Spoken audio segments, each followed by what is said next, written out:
عروج طبیب کی کتاب وہ سے مضمون چھیتی آئی ہوئی طبیبہ سے ایک اقتباس پیش ہے۔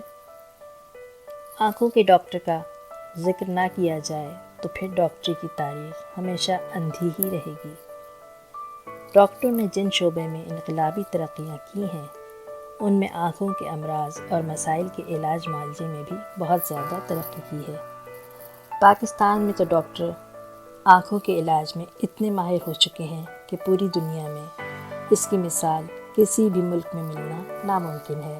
ایک پاکستانی ماہر امراض چشم تو اتنے ماہر ہیں کہ انہوں نے کسی سیاستدان کی کسی حادثے میں ضائع ہو جانے والی آنکھ کے خلا کو بھرنے کے لیے اتنی بہترین پتھر کی مصنوعی آنکھ لگا دی ہے کہ عوام یہ کہنے پر مجبور ہو گئے ہیں کہ اس پتھر کی آنکھ میں ہم کو وہ شرم و حیا اور مروت نظر آ رہی ہے جو سیاستدان کی اصل آنکھ میں بھی نظر نہیں آئی۔